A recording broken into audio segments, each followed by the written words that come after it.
She sent me a selfie with another guy captioned, upgraded. I didn't reply, just sent the screenshot to her parents and the venue we'd booked for our wedding. Her whole family is blowing up my phone, but I'm busy unbooking my future. Hey viewers, just a quick thanks. Over 14% of you are already subscribed, and it means the world. If you're new here and enjoy these stories, join the family by hitting that subscribe button. We're on the road to 10,000. Man, I can't believe I'm writing this, but I need to get it out somewhere. This whole mess started about a month ago, but really blew up 3 weeks ago. My fiancée Stephanie and I were supposed to get married in 3 months. We'd been together for 2 years, engaged for 6 months. Everything was planned, paid for, and ready to go. I thought we were solid. I'm 28, she's 26. I work in software development, she works as a social media manager for some fitness influencer. We met through mutual friends and clicked right away, or at least I thought we did. Looking back, there were signs, but I ignored them. Stephanie was always on her phone, always posting stories and selfies, always worried about her image and how things looked online. But I figured that was just her job, you know. The problem started about a month ago when she began working with this new client. Some fitness model named Derek who has like 200K followers on Instagram. Suddenly, Stephanie was working late all the time. Photo shoots, marketing campaigns, strategy sessions. Derek's really committed to growing his brand, she'd say. We're working on some big collaborations. That's great, babe. Just don't burn yourself out. Oh, I won't. This is actually really fun. Derek's so creative and motivated. Red flag, but I trusted her. A week later, she started going to Derek's gym with him. For work, she said, had to understand his brand and aesthetic firsthand. It's research, Dan. I need to know what his audience connects with. Since when does social media management require going to the gym? Since influencer marketing became about authentic experiences, I need to be able to speak his language. Another red flag that I stupidly ignored. 2 weeks before everything blew up, Stephanie started dressing differently. Tighter clothes, more revealing outfits. When I mentioned it, she said it was for work. Derek's audience expects a certain look from people associated with his brand. I need to fit the aesthetic. You're not in his content, though. Sometimes I am. Behind the scenes stuff. It's all about authenticity, Dan. The Friday before everything went down, Stephanie said she had to work late with Derek on some urgent campaign. Said she'd probably be out until midnight or later. Another late night? Sorry, babe. Derek's launching something big Monday and we need to get everything perfect. All right, text me when you're heading home. Will do. Love you. She didn't text me, didn't come home that night either.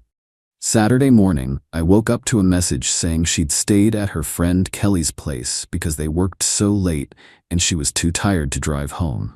Sorry, babe. Derek's campaign took forever. Crashed at Qley's. See you later today.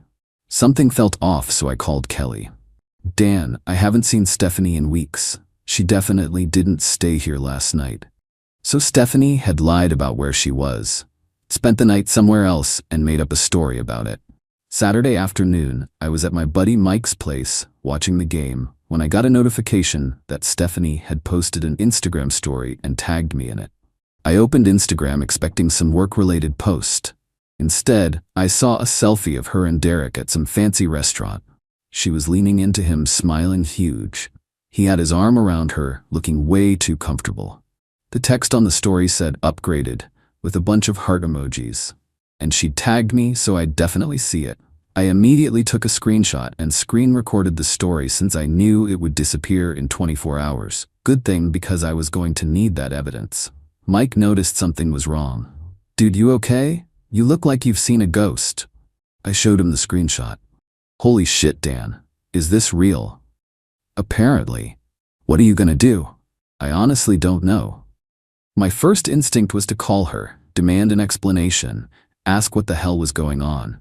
But then I realized something. She just told me everything I needed to know. She'd moved on, found someone better, upgraded, and she wanted me to know about it.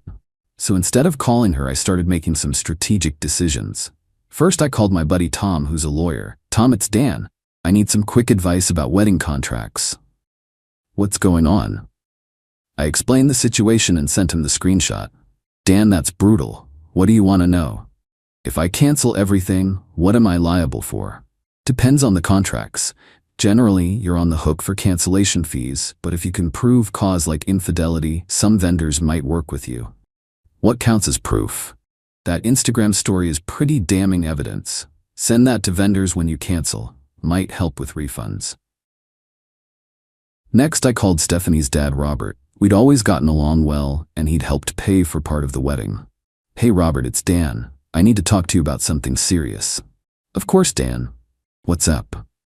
Stephanie posted something on Instagram today that I think you should see. I'm gonna text it to you. I sent him the screenshot. Dan, what am I looking at?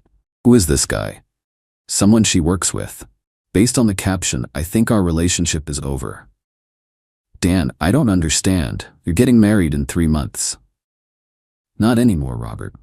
Long pause. Dan, let me call Stephanie and figure out what's going on. Don't do anything rash. I'm not being rash.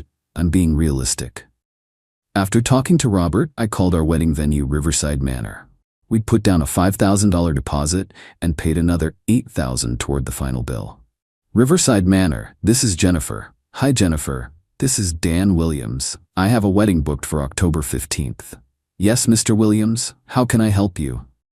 I need to discuss cancellation options. Cancellation? Sir, your wedding is in 3 months, according to our contract. I understand the contract terms. There's been a situation with my fiancé. I'm sending you evidence that might affect the cancellation policy. I sent her the screenshot. Mr. Williams, I'll need to review this with management and call you back. I spent the rest of Saturday calling vendors. Photographer, caterer, florist, band. Same conversation every time. Explained the situation, sent the screenshot, asked about refund options. By evening, my phone was buzzing constantly. Stephanie's family was losing their minds. Text from her mom, Susan. Dan, what is this photo? What's happening? Text from her sister, Amy. OMG, Dan, is this real? Is Stephanie cheating? Multiple missed calls from Robert. I ignored all of them. I needed time to think and plan. Sunday morning, Stephanie finally called me. Dan, what the hell did you do? What do you mean? You sent that photo to my parents? Are you crazy? You tagged me in it. Figured your family should know you upgraded. Dan, it's not what it looks like. Really? What does upgraded mean then? It was Derek's idea. He said it would create buzz for his brand. So you agreed to post that we broke up for someone else's social media strategy? It wasn't saying we broke up. It was just a fun caption. Stephanie, you posted a photo with another man saying you upgraded, after lying to me about staying at Qley's. How is that fun? Dan, please. I can explain everything. There's nothing to explain. You made your position very clear. I didn't make any position, it was just social media. Was staying at Derek's place Friday night just social media too? Silence. That's what I thought. Dan, nothing happened. Stephanie, even if nothing physical happened, you emotionally cheated and then announced your upgrade publicly. We're done. Dan, please don't do this. I hung up. Sunday afternoon, I got callbacks from most of the vendors. Jennifer from the venue called first. Mr. Williams, I spoke with our management about your situation. And? Given the evidence you provided, we're classifying this as breach of good faith by the other party. We can refund 75% of your payments. Seriously? The Instagram post clearly shows your fiancé publicly ending the relationship. That's not a standard cold feet situation. The photographer David was even more understanding. Dan, I saw the screenshot. That's really messed up. We're refunding your full deposit. David, that's incredibly generous. My wife said if I didn't refund everything after seeing that photo, she'd divorce me too. The caterer agreed to 60% refund. The florist 50%. The band kept the deposit but didn't charge the cancellation fee. All told, I recovered about 70% of what we'd spent. Much better than I expected. Sunday evening, Stephanie showed up at my apartment crying. Dan, please, we need to talk about this rationally. I thought we covered everything on the phone. No, we didn't. You're ruining everything over a misunderstanding. What's the misunderstanding? That you upgraded to someone else? It was just a social media post, Dan. It doesn't mean anything. It means enough that you tagged me to make sure I saw it. Derek suggested that. He said it would get more engagement if people thought it was real. So you agreed to fake a relationship upgrade for social media engagement? It wasn't fake. It was just exaggerated. Stephanie, you're a social media professional. You know what that post communicated to everyone who saw it. I didn't think about how you'd react. You didn't think about how your fiancé would react to you posting about upgrading to another man? I thought you'd understand it was work. Work doesn't involve staying overnight at clients' houses. I fell asleep on his couch. And work doesn't involve posting relationship content with clients. It was just one post. One post that ended our relationship. Dan, please. I'll delete it. I'll stop working with Derek. I'll do whatever you want. I don't want you to do anything. I want this to be over. Dan, you're throwing away 2 years over social media. I'm protecting myself from someone who thinks publicly upgrading from their fiancé is appropriate professional behavior. She cried and begged for another hour, but I didn't budge. Finally, she left. Monday, I took a personal day and finished canceling everything. Got final refund confirmations from most vendors.